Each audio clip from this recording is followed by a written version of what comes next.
Welcome inside Champions Lounge here inside the Janelle Center to the latest edition of Coach's Corner here on Ram TV Sports. I'm joined as always by Coach Will Wagner, Ram football coach. Another week, another victory. Tell us a little bit about what you thought from Saturday night's win. For us to be faced with the team that hasn't played a game all season with the new staff, so there was a lot of unknowns going into it. I thought our kids responded very well. There was a couple lull in the game that we kind of slowed down offensively, but we picked back up. So it was good to see. Obviously, the penalties are a concern as a coach, and the missed tackles, but those are things that we can clean up before this weekend. Right. You know, last week our focus was on the defense, great performance. This week it seemed like the offense picked the team up, put them on their shoulders, and just an outstanding game by Jake and as well by Ayo and Thompson, as well as the big uglies up front giving Faber time to throw. Talk a little bit about the offensive performance. Well, I mean, as a coach, it's always good to see if one side's struggling, the other one's playing well. And so it was good to see our offense really have a lot of success Saturday night. It started with our guys up front, like you said, being able to block the different looks that we were getting in the run game and pass game. It gave Jake plenty of time. And then, we're very deep at the receiver spots. It just happened that Dono and Ayo both had unbelievable games, things that, those are two guys we expect to, but we have a lot of depth at that position and know that this week it could be two different guys. Right. The thing that should, from my perspective, should scare Lone Star Conference teams is I still don't think this team has played to its full potential in all three phases of the game yet. I mean, we've seen standout offense, standout D, and some great special teams plays, but once they put it all together, it's almost as if they're unstoppable. Yeah, and that's something that we talk about with our kids. Obviously we got to week in and week out got to continue to prepare. Each week's going to be a great new challenge, but if individually we improve at each position, then we have a chance to be really good. And so, hopefully this week we'll start to see it more come together as a full team, and because that's something that's going to be needed in the Lone Star. Now that week in and week out it's going to be very tough. We just happened to have our attention turned to Tarleton this week, and hopefully we'll have a great crowd out there to support us. Let's talk a little bit about conference play going forward. Obviously, every game's important, but there's always just something more intense, more on the line when you enter conference play and when you enter a game against a longtime rival like Tarleton State. How vital is conference play from you as a coach's perspective? Well, it's very vital for us. That's one of our goals each season is to win the Lone Star Championship, and be able to do that, it starts with our first conference game. Obviously we got to put ourselves in great position each week, but our attention turns to Tarleton because they're the first game, and we want to start off Lone Star play on a high note. And so our kids are geeked up, one, to be at home in front of our fans, and then two, to be going into conference play against a great opponent as Tarleton. Right. We mentioned this a little bit several weeks ago on the Coach's Show.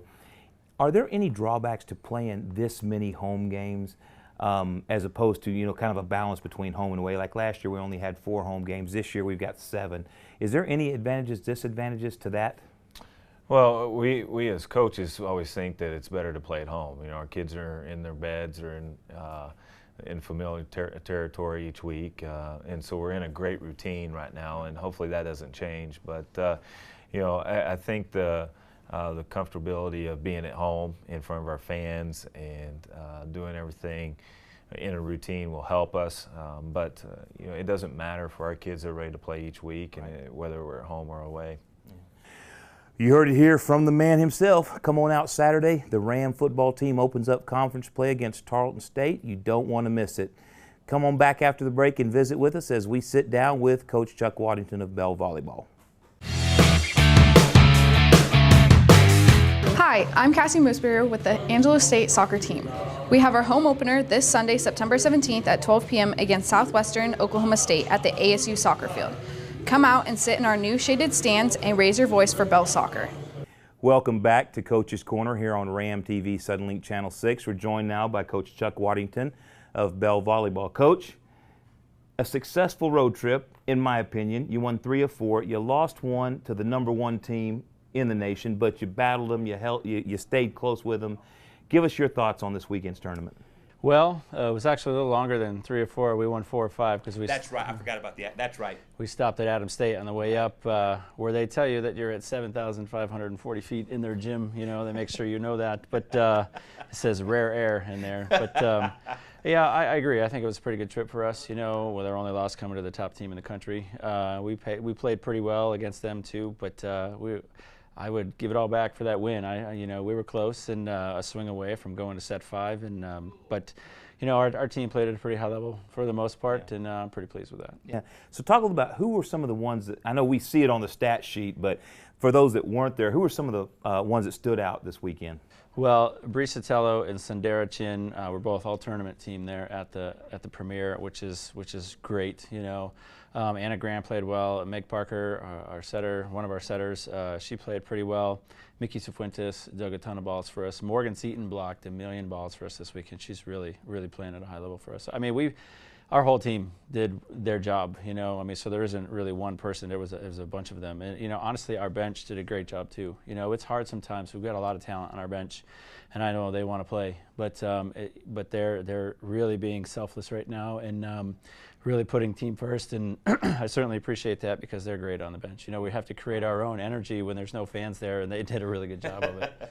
You know, so we talked a little bit about last week. You said it was one of the premier tournaments in D2. So going forward, how does this help the team to get an experience against such a high level of competition? Well, every team that was in that tournament was either ranked in the top 25 or received votes in the top 25 poll, you know, and so we held our own. It gave us a chance to see where we stack up against those teams, and I think we did pretty well. So going forward, it sets the bar pretty high, you know, but it also shows us that we're fallible, you know, and there's some areas that we got to get better in. You know, the team that beat us, they beat us because they're consistent, you know, and we have to play at a high and consistent level, you know, from here on out in order to achieve our goals. Right. So as a coach, I have this little saying, and I have no idea if it's true or not, but one thing I always make a joke about is, as a coach, you want to win convincingly enough, but with enough mistakes that you have stuff to harp on the next week. Trust me, I can always find mistakes. You know, that's what every coach does. You know, right. And my players will tell you that too. But you know, I don't care how we win. I want to win. Right. You know, we can fix things later. But you know, you want to strive to be consistent and play at a high level. You know, you don't want to struggle through matches, and I felt like we did that all weekend. We played pretty well. Right. So now you've got 2 more on the road this next weekend. You start conference play. Going forward, I know we talk about regional games a lot, but ultimately the first step is winning the conference. So what does starting conference play mean for you? Well, you know, we don't have any more regional matches. You know, everything here is conference from here on out. So winning conference and giving yourself a chance to host a conference tournament is the next set of goals for us. You know, we want to sleep in our own beds. We want to be at home for that stuff. It's important, but it's 2 months of grind. You know, we start on our road trip this weekend. We go to Commerce and then Denton right after to play Commerce, and then Texas Women's. 2 really hard places to play. They have good crowd support and the teams are talented. So you know, you'd like to start conference at home, but you know, we don't make the schedule, so we go where we're told. But you know, we have to be prepared to compete in a tough environment. Right. So then you come back and you have 3 matches here at home after the road trip. Where are you hoping to be when those 5 matches are over, the 2 on the road, the next 3 at home? Well, I'd be lying if I said we expect to win every match we play. But, you know, the other teams obviously have something to say about that. But I want us to be in a good position in the conference at that point. But, you know, we're going into Friday. All we talk about is Friday. You know, we want to be 1-0. And then when Saturday comes, we want to be 1-0 on Saturday. Right. So it sounds a little cliche, but it's really the only way to go about it. Just 1 match at a time? That's right. Right. Well, you heard it here from the man. Bell's on the road, next 2 matches, return home midweek next week. So stay tuned. Come on out to Janelle Center. Watch Bell Volleyball in action. Thanks, Coach, for your time. Appreciate it. All right. Come on back and join us after the break. You're watching RAM TV, Suddenlink Channel 6, your Angelo State University broadcasting home.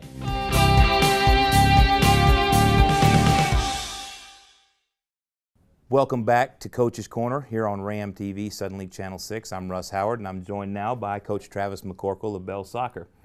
So, you back off the long road trip. Recap the weekend for me. What went good, what went bad, what were you not happy with, etc.? Well, we did a lot to prepare for the game at Fort Lewis. We broke up the trip on the way up there, gave ourselves the ability to be rested and ready to go for the game. Did everything right, started, we give up a breakaway, and so we're not happy, and then we come back, we score 3 goals in 5 minutes or so. We're up 3-1, going to halftime, everything's good. Come back out 4 minutes into the second half, we get a lightning delay, and that continued for the next hour and 45 minutes, and that was about an hour and a half, that was 15 minutes too long. And so the NCAA has a policy that after 3 hours from the scheduled start time, if you don't restart, the game's over. And it doesn't count as anything. So we had to take back all the goals that our girls worked for, no result, no nothing. So pretty frustrating, but we had a little team scream on the bus and then said, okay, that's the end of it. Now we got to move on to New Mexico Highlands, and moved on to that game on Sunday, and kind of the same thing, some ups and downs. But at the end, got a couple of goals. So Annalise got her first goal and on a free kick that was nice. And then Cassie Moosberger got her first goal for ASU. Right. So going back just for a moment for some rules clarification. Yeah. For it to count, do you have to complete both 40-minute halves for it to count as a statistical game? Halves are 45 minutes. 40 minutes. That's You're okay. right. I'm sorry. I'm But still stuck in. we have to reach the 70th minute. Once we Okay. get to the 70th minute, then it's an official game. Okay. If we're short on that, then the game restarts the next day from the very beginning, or it's over completely and you just don't have a game. Right. So if it was a conference game, I know this was just a regional, if it was a conference game, would they reschedule or would they just completely? No, we would have played the next day. Okay. But because we had New Mexico Highlands on Sunday, Right. I talked with James, our athletic director, about it, and I said we maybe could try and reschedule for Saturday, but then we have to start this game over. We have to find hotel rooms, everything else, and plus then we'd have to play New Mexico Highlands back to back. And they played their last game on Thursday, so they would have had a pretty significant advantage with us having to play back to back, plus a little bit more travel. So just wasn't the right thing to do. Understand. So as a coach, obviously it's a little frustrating, but from a coaching perspective, you've done all this work, you've done all this run up to the game, and all of a sudden it's all for naught. Does that set you back in any way going forward in the season, or is it just a hiccup that you have to overcome? It could. We don't know how it'll affect us with regional rankings. I mean, it depends on where Fort Lewis finishes their year. If they don't have a good record, then it will be good that we didn't get that game in, because then our strength of schedule doesn't drop. But it's always disappointing when you have players work hard and try and get a result, and you don't get the game in. So from my perspective is that we're going to go back to the NCAA and say, listen, let's change this rule and say that if both teams can agree to extend beyond the 3-hour limit, that they can. They don't have to. If one or both coaches don't want to, they don't have to. But if they want to, they can. Because we went in and showered and got on the bus to take off to go to Albuquerque, and the men's game kicked off and was playing when we left, and they played a full game after we left. So it's one of those things that it just doesn't make sense that we spend all this money to go there, we do everything right, we spend an extra night's hotel so we can be ready for this game, and then the rules sort of limit us what we can do. And Fort Lewis, I mean, some teams are going to say, listen, no game, because we're losing 3-1. It benefits them. But I've known the Fort Lewis coach a long time, and he's someone with good character, and he would have extended that time period, and we would have gotten that game in, I think. But your hands were tied by NCAA regulations, right? Yeah. Referees only know black and white rules. There's no gray areas for them. Unfortunately. Yeah. So going forward now, you finally get to play a home game. Yeah. This upcoming Sunday. Yeah, Sunday. What does that mean to you as a coach to finally get to play in your home pitch, your home field? Well, the thing that's really nice about it is we have a long week building up, so we can really get a lot of good practice in for this one game. Physically, we hopefully will have a little bit of an advantage in that we won't have played on Friday. We'll have a practice on Friday. But, again, we're at home. We don't have to travel. It makes for a really nice week for us if we can have good focus, that we should be able to get a good result, we hope, on Sunday. Yeah, and then moving forward from that, you start conference play, which we know regional games are important, but the first goal is to win the conference. How do you feel that this team is set up for conference play?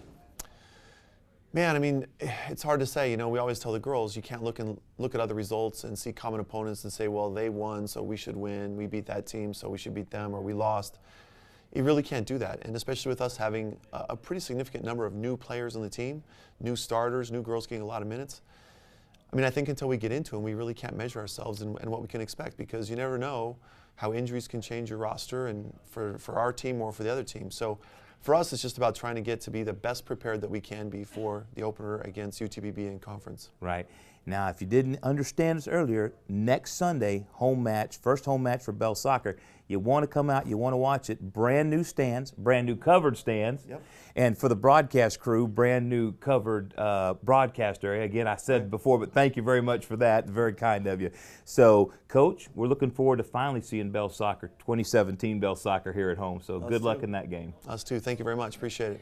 You've been watching Coach's Corner here on Ram TV, Suddenlink Channel 6. Join us next time as we sit down with coaches. Hopefully we'll be talking with Coach McCorkle and talking about a victory. Yep. So take care. We'll see you next time.